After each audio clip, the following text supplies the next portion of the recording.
And I mean, all these questions are kind of going in line with the same thing, which is the sense of like identity and belonging and everything. And I know that's Mm. obviously important for immigrants, especially, but for anyone really, like when you're in a new environment, whether it's a new city or a new country, or just, in your case, obviously a new country, a new culture, like how do you find maybe or identify maybe how you belong in your new place and what your identity is? Like, how can you speak to that a little bit? Yeah, I think I've already talked about that already. That here, right, you know that you're an expatriate. You know that you are an expatriate. So, and being an expatriate, it's like you are a pilgrim. Mm, That at some point you're going to leave. So you have your home in mind, you know. But that aside, Saudi Arabia seems like a place that is very welcoming. You get to right. see different nationalities. Like, um, it's not like, okay, you know, when you are in Nigeria and someone asks you, people will hardly ask you, where are you from in Nigeria? You hardly Mm-hmm. get to see somebody asking you, where are you from? And if they ask you, where are you from, they're asking you what states you're from or what Right. tribe are you. Yeah, I am Igbo, Hausa, Yoruba. So someone may not even want to ask you that because they may already know where you're from before. Yeah. By They your just start name or saying, something. yes, Yes. by your name or something. Yeah. But here in Saudi Arabia, anybody who sees you want to ask you, where are you from? Because you may not be able to predict where the next person sitting close to you is from. I've Mm-hmm. seen people who I would think are Saudis, but when they ask me, where are you from? I say, I am Nigerian. They say, wow, mashallah, Nigeria, I am your sister. I say, oh, really? Yes. That they are, two persons have told me, I am your sister, and I would be looking. They say, "Ah, I'm from Morocco." you Wow. know so you get to see Moroccans, you get to see Egyptians, you get to see Filipinos, Indians, Pakistanis, and we all live together, we all work together. Yemenis, you get to see just people from every part of Americans, Europeans. I've not seen a Chinese person in Saudi Arabia. I know there will be, but I've never encountered a Chinese. And that's about the only nationality I've not seen in Saudi Arabia. Apart from that, Saudi Arabia seems to be like a melting pot of different nationalities. Yeah. And you feel like, you kind of feel like you belong Mm-hmm. because different persons have different ideas, different experiences. But for me, I think it has been a beautiful experience. Um, maybe because most of the people you encounter will also be expatriates, Right. and also because there are black Saudi, there are Saudis, who are black. Mm-hmm. So some people just get in. They are Saudis. When they see you, they speak Arabic to me. Either they think I am Saudi or they think I am Sudan. They think I'm Okay. from Sudan because Sudanese speak Arabic, very fluent Arabic. So when they Mm-hmm. see me, Nigeria does not come to mind. They either think that I am Sudanese or they think I am Saudi. They really think I'm Saudi. So it's not very easy for people to just profile you and maybe want to not treat you well.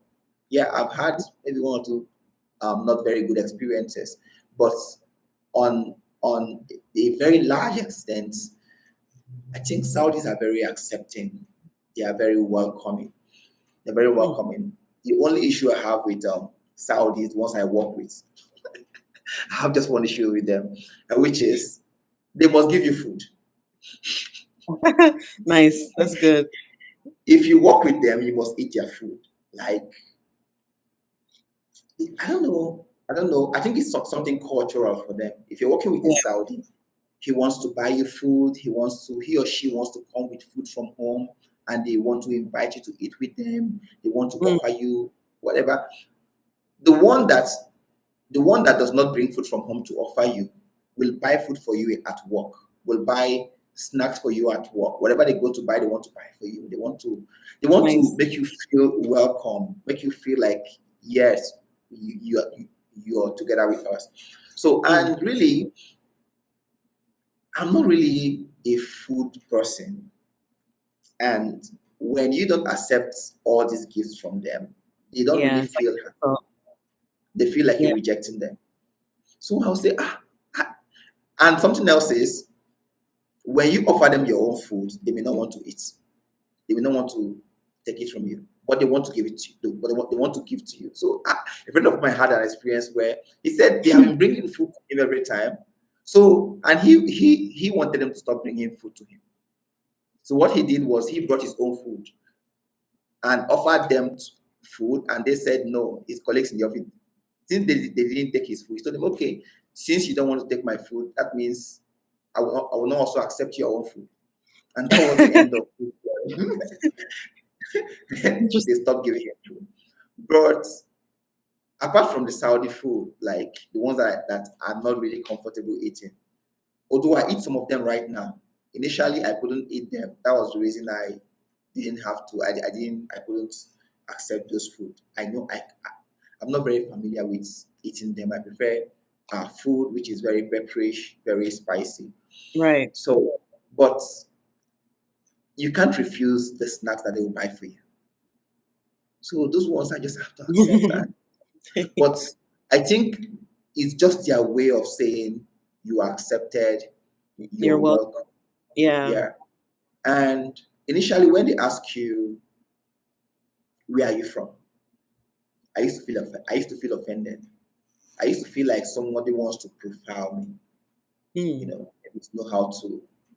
But later on, I got to understand that they sincerely want to meet you, especially because they speak English and you did not respond. They speak Arabic to you and you did not respond in Arabic. So okay, this person is not Saudi, it's not Sudanese. So they really genuinely want to know where you are from. Yeah. Yeah. Even though And I've had people who ask me where I am from, and it didn't feel like they were asking for a very good reason. hmm Like that person was not Saudi. I think would have been a Bangladeshi or a Pakistani. okay. I went to buy something from this shop, and the guy was asking me, "Where are you from?" I said, "I'm Nigerian." He looked at me, "Oh, really, Nigerian?" Then he looked at the wristwatch I was wearing. He asked me, "What's the brand of the wristwatch?" I told him. He asked me, "Is it the original one?" Wow, that's an inappropriate question. Like, I don't understand. Like, why are you asking me that? Mm. Then he looked at my phone. I, I think maybe he would have wanted to ask me if it's also an original iPhone. I was offended, but I didn't show it. I just smiled and I walked away. Mm. So that was actually him trying to profile maybe because I'm black and he's thinking, what kind of job is he doing? They asked me, what job do you do? Mm. Then there was also Wow. another time that someone this was a Filipino. I went to this shop to service my car, and he was asking me, "Where are you from?" I said, "I'm Nigerian." I said, "Okay, Nigerian. What do you do?" Optometrist. Said, "Okay. What's your salary?" Oh my gosh. Really? Yes. How'd that take concern him? Like, how does that? What does that have to do with servicing my car? Exactly. Like, you think I am not like no, no, no, no, no. I didn't really feel happy having to answer those questions. Then this one happens today. And this is the first time that a policeman will stop me and ask for my ID. It has never happened before. Each time I am stopped, when they ask me, "Where are you from?" I say, "I'm Nigeria." I say, "Oh, Nigeria, good country, good country." You know, but today he was already asking me to get my ID before he asked me, "Where are you from?" I said, "I'm Nigerian." He said, "Oh, good country," but still he wanted to see my ID, and I asked him my ID. He looked at it. He asked me, "What do you do?" I told him. He said, "Oh, you are a big guy. You're driving a small car." Funny. So really, Maybe he's expecting that if you're an optometrist, this is the kind of car you're supposed to be driving. Mm, So different persons have different expectations, that's true. but generally, I would say it's really a welcoming environment. You feel respected. I don't know about Yeah. anyone else, but people have different experiences about the Arab world. Mm, But I think my experience, I've really felt respected by the people I work with, by the people I work for, and I really felt accepted here. I love that. You know, I love that. of the kind of people I enjoy my work here and my stay Awesome. here.